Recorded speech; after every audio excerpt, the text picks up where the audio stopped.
तो भाई का कमेंट आया हुआ है महात्मा गांधी अपडेट की वीडियो के ऊपर, और वो कह रहे हैं कि इनके फ्रेंड का कार्ड रिसीव हुआ है। 20 सितंबर को उनके बायोमेट्रिक्स हुए थे और 6 जनवरी को कार्ड की जो प्रिंटिंग डेट है वो लिखी हुई है, और उनको रिसीव हुआ है 13 जनवरी को सीटीटी के थ्रू। तो ये कमेंट आप पढ़ सकते हैं। इसके अलावा भी और भी काफ़ी लोगों ने हमें मैसेजेस करके बताया है कि उनके जो कार्ड्स हैं वो रिसीव हो गए हैं। जाहिर सी बात है, इतनी ज़्यादा तादाद नहीं है क्योंकि मेजॉरिटी लोगों के फालते थे और उनको फालता की ईमेल्स जो हैं वो रिसीव हो चुकी हैं। बहुत सारे डॉक्यूमेंट्स की कमी थी, कुछ लोगों के पासपोर्ट नहीं थे, बहुत सारे लोगों के पीसीसी की प्रॉब्लम थी। वहाँ तो उन्होंने एक्सेप्ट कर लिए, लेकिन बाद में वो फालता देने लग गए। उसके अलावा शेंगन अलर्ट के जो बैन थे वो फालते थे।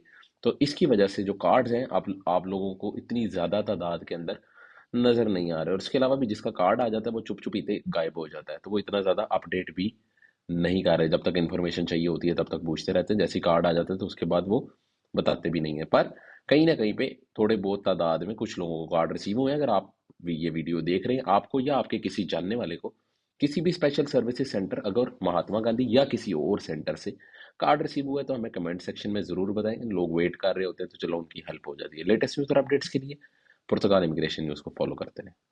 बहुत सारे लोगों का क्वेश्चन आ रहा है। क्वेश्चन ये है कि महात्मा गांधी या किसी भी स्पेशल सर्विसेज सेंटर में अगर हमने बायोमेट्रिक्स कर दिए तो हम कोर्ट केस कब कर सकते हैं। देखिए, सबसे पहली बात तो आपको इन्फॉर्म करता चलूँ कि अगर आपको ज़रूरत नहीं है किसी इमरजेंसी के बगैर आप कोर्ट केस, मैं सजेस्ट नहीं करूँगा पर्सनली, क्योंकि कोर्ट केस का जो टाइम है वो काफ़ी ज़्यादा बढ़ गया है। इसका प्रोसेसिंग टाइम बहुत ज़्यादा बढ़ गया। तो महात्मा गांधी से या किसी भी स्पेशल सर्विस सेंटर से क्या आप कोर्ट केस कर भी सकते हैं या नहीं कर सकते। तो अगर आपको 90 वर्किंग डेज़ हो गए हैं बायोमेट्रिक्स किए हुए, तो उसके बाद आप कोर्ट केस बिल्कुल कर सकते हैं। ऐसा नहीं है कि आप कोर्ट केस नहीं कर सकते, लेकिन at the end court case का जो प्रोसेसिंग टाइम है वो भी उतना ही है। तो आपने खुद से डिसाइड करना ही है कि क्या आपको ये कोर्ट केस करना है, क्या आपको इस चीज़ की ज़रूरत है। अगर आपका नॉर्मल प्रोसेस ही चल रहा है, आप काम लगे हुए हैं, तो सजेशन यही है कि आप काम करते रहें। आहिस्ता आहिस्ता जैसी प्रोसेसिंग होगी, जब कार्ड्स आने सबके शुरू होंगे तो आपका भी आ जाएगा। पर एनीवेज, जो लोग करना चाहते हैं, जिनको कोई इमरजेंसी या किसी प्रॉब्लम के थ्रू, जिनको किसी भी किस्म की इश्यूज़ हैं, वो कोर्ट केस कर सकते हैं। लेकिन 90 वर्किंग डेज़, जो कि तकरीबन 4 महीने, 4 मंथ्स बनते हैं आपकी बायोमेट्रिक डेट्स जो होती है उसके बाद। तो माइंड में रखें इस चीज़ को, और अगर आप करना चाहते हैं तो ये इसका टाइम फ्रेम है। लेकिन कोर्ट के जो प्रोसेसेस हैं, मैं दोबारा से बता दूं कि वो अभी भी डिले हैं। ये नहीं है कि आप कोर्ट केस करेंगे और आपको 10 दिन में, 15 दिन में, 1 महीने के अंदर कार्ड मिलेगा, तो ये भी अभी पॉसिबल नहीं है। अच्छा, मार्केट में कोई एक नई चीज़ आ गई है, बहुत सारे लोग परेशान हैं, कहते हैं UCFE का फ़ालता क्या है। बहुत सारे लोगों को ये फ़ालता आ रहा है और लोग परेशान हैं, कहते हैं क्या चीज़ क्या है और ये क्यों आ रहा है, क्या है।